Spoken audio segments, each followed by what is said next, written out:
If you walk into any bookstore or, scroll through social media today, you'll find the word enlightenment Yeah. just everywhere. Oh, absolutely. It's used for anything from figuring out a coding problem to just feeling peaceful after yoga. I mean, the term has become so broad, it's almost meaningless. It really has. And this isn't just a modern thing. The concept of a profound realization, or jiaknanoi, varies so dramatically even when you look across major religions. But if we look back at the original Buddhist teachings, especially within the Theravada tradition, the definitions are, well, they're anything but vague. And that's exactly our mission for this deep dive. Right. We are trying to cut through all that spiritual fuzziness. We're going to get into the technical, precise, and highly verifiable definition of jiaknana based on the work of Sayadaw Silananda. We really want to understand what this achievement is. And how you know you've actually achieved that. We can start with the core technical definition. Sayadaw Silananda is very clear that jiakno is not just an emotional state or an intellectual shift. It is the absolute realization, the verification of the Four Noble Truths. Okay, so knowledge of suffering, its origin, its cessation, and the path. Right. And this is crucial, that realization happens at the same time as the complete and permanent eradication of all mental defilements. So if the modern idea is about feeling peaceful, the traditional one is about an irreversible, verifiable achievement. It's not enough to just agree with the Four Noble Truths. No, not at all. It has to be a personal, direct experience, something you verify for yourself. Yeah. And that experience culminates in the arising of a completely new state of mind, which is called path consciousness, or Magasitta. A state of mind the person has never experienced before. Never. Not in their entire stream of countless lifetimes. It's completely unprecedented. Okay, let's break that down. Path consciousness, Magasitta. That sounds incredibly abstract. What is it actually doing in that split second that's so transformative? It has a dual function that it fundamentally alters reality for that person. First, Magasitta takes nirvana as its one and only object. Right. Second, in that exact same moment, it purges the mind of defilements that have been stuck there for eons. Okay, taking nirvana as its object, that's the part that always trips people up. If nirvana is this state of non-being, of cessation, how does a mind grab it? What does nirvana even mean here? In this specific context, nirvana is the extinction, the complete stopping of that continuous restless flow of body and mind. That constant momentum of things arising and passing away. So for most of us, consciousness is just this unbroken stream. An unbroken self-generating stream. Exactly. Nirvana is the break in that current. That still feels a bit like trying to describe silence to someone who's only ever known noise. How do you go from actively watching the flow to suddenly grabbing its cessation? The ancient commentaries, especially the Milinda, give us a fantastic analogy for this. Imagine the meditator's mind is like a flashlight, constantly shining on the fast-flowing river of their own existence, seeing every little rise and fall of body and feeling. Right, that's Vipassana. That's Vipassana. The text says that the path consciousness, Magasitta, is the mind transcending that river, lifting itself up and plunging into the complete stillness beyond the flow. Wow, that is a powerful image. So the observing mind just stops. It stops. And this new path consciousness takes over, with its object being pure stillness. That transition must be lightning fast. It's instantaneous. Yeah. And it's crucial. You can't have both at the same time. The old Vipassana mind that was analyzing body and mind has to cease completely for Magasitta to arise. Okay, so this clarifies the what, but now we have to talk about the how. If this path consciousness is the destination, what's the vehicle? The sources are really uncompromising on this. Jiaknana can only arise after the sustained, rigorous practice of Vipassana meditation, insight meditation. There are no shortcuts. No shortcuts. And this is where the Abhidhamma, the higher teachings, gets very technical. It defines path consciousness not as some random result, but as the beautiful fruition of diligent Vipassana practice. It's cultivated.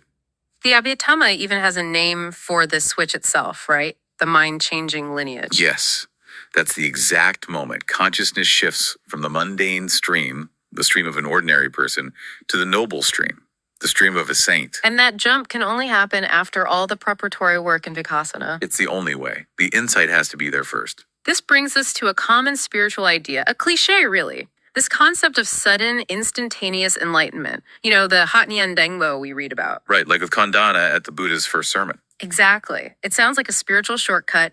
He just heard a talk and bam, enlightened. Well, it looks instantaneous from the outside, but it's really an illusion of speed. The final moment, The arising of Magasita is a single mental event, yes, but that event is only possible because of an immense accumulation of merit and spiritual perfection, the balamat, built up over countless past lives. So the speed is a function of preparedness, not a lack of effort. Precisely. These people are spiritually ripe. Think of a fully formed lotus bud sitting on the water. When the very first ray of sun hits it, it blossoms instantly. Ah, I see. The sun is the final teaching, but the immense work of growing the stem and forming the bud was done long, long ago. They had already done the work. That provides critical context. Okay. I mean, let's talk about validation. If this is such a profound internal experience, how can the practitioner or anyone else be certain it was real and not just some, powerful meditative high? The validation is utterly irrefutable, and it shows up as permanent moral transformation. The moment path consciousness arises, the person becomes a noble one, and their status is validated forever by their conduct.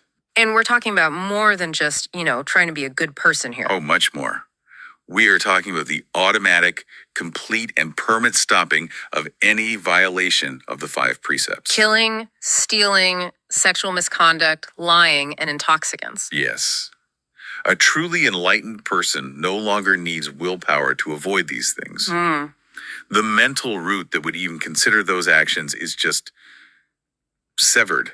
It's gone. That's a fundamental psychological shift. The desire or the mechanism that leads to lying or stealing is simply not there anymore. It's gone at the deepest level. The source material has this really poignant example. Okay. It says, if you were to offer a live fish and a dead fish to a child who had achieved a stage of enlightenment in a previous life, that child would instinctively and automatically choose the dead fish. Wow. They have an inherent latent virtue that operates below conscious thought. So this moral conduct becomes the ultimate litmus test. If someone claims to be enlightened, but they, still struggle with honesty or have issues with intoxicants. It's the test. Absolutely. Many people experience beautiful states in meditation and mistake that for liberation. But the external moral reality has to match the internal shift. If the precepts aren't naturally and permanently kept, you have to honestly admit you haven't reached path consciousness yet. All right, let's debunk a couple of widespread myths about who can do this. Myth 1. Is Jack No just for monks and nuns? No, that is a common error. The sources give us overwhelming evidence against that. We have Yasa and his father, both lay people. We have King Bimbisara, who became a stream enterer and kept right on ruling his kingdom. So he didn't have to immediately drop his crown and go live in a cave? Not at all. And then you have figures like the great merchant Anathapindika or the devout laywoman Visakha. Their success proves that the practice is the requirement, not the color of your clothes or your marital status. The conclusion is firm then. Enlightenment is open to anyone who is determined to practice Vipassana. Okay, myth number 2, one that comes up a lot in religious history. Is Jackno just for men? The Buddha himself put that one to rest. You have the famous story of his aunt and foster mother, Gautami, and the 500 princesses. Right. The disciple Ananda eventually just asked the Buddha directly, can women, after leaving home, attain the 4 noble stages? And the definitive answer was? An unequivocal yes. The Buddha confirmed that women can absolutely attain these stages by living a life of virtue and practice. And we have the proof, recorded in the Therigatha, the Psalms of the Elder Nuns. Which documents the words of female arahants. Exactly. Yeah. Including Gautami herself, Princess Yasodhara, the Buddha's former wife, and the brilliant nuns Apalavana and Kema. The capacity for wisdom is universal. Okay, let's now look at the structure of the achievement. We said Jacnon is a single event, but it has 4 distinct stages. The ladder of liberation. That's right. It's based on the progressive eradication of specific defilements or fetters. The first rung is the stream enterer, or Sotapanna. Meaning they've entered the stream leading to the ocean of liberation. They're guaranteed to get there eventually. Ultimate success is guaranteed. And to get there, they permanently eliminate 2 key fetters. First is wrong view, the belief in a permanent, unchanging self or ego and confusion about karma. And the second? Doubt. They no longer have any doubt about the practice, the dharma, or the law of causality. Permanently removing the belief in a permanent self. That alone is a revolutionary shift. What does that guarantee them for the future? The guarantee is huge. A stream enterer will only be reborn a maximum of 7 more times, and only in the human or heaven realms. They will never be reborn into the 4 lower realms of woe. So they've broken free from the risk of the worst kinds of suffering. Completely. Moving up the ladder, we have the second stage. the once returner or Sagabami. Just like the name says, they will return only once more to the human realm. Now, interestingly, they don't eliminate any new fetters at this stage, but the remaining ones, sensual lust and aversion, are significantly weakened. So it's a refinement, a strengthening of that initial breakthrough. And the next stage is the non-returner or anagami. This is a massive leap. The non-returner will absolutely not return to our sensory world at all. And what do they get rid of to make that happen? 2 more very heavy fetters. Sensual lust, which is the clinging to sensory objects, and aversion or anger. They become utterly free from anger, jealousy, chronic fear, and sorrow. To be free from all anger and sensual craving.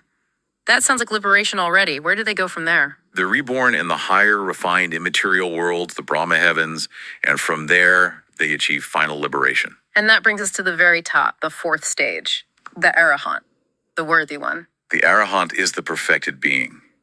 They have eradicated all remaining defilements, conceit, restlessness, the desire for existence in any form. It's all gone. There are no more rebirths.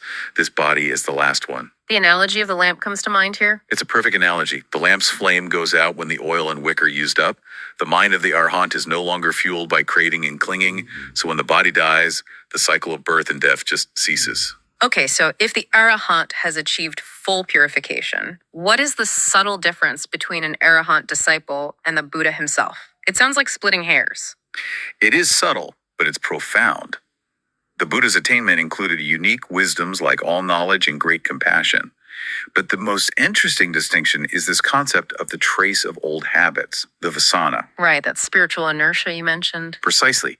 Even though the arahant's mind is perfectly pure, they might still show traces of old habits. This vasana is a lingering force, but it's not a defilement. It can't cause rebirth.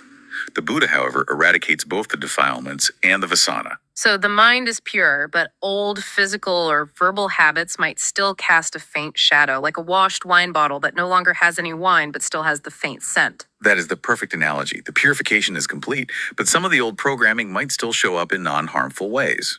It's a nuance that shows the supremacy of a fully awakened Buddha. This level of detail really clarifies that this realization requires a very specific path, which leads to a crucial question, one the Buddha himself was asked. Can Jhakno happen outside of his teachings, outside the Dharma? Right before his final passing, an ascetic named Supada asked him that exact question.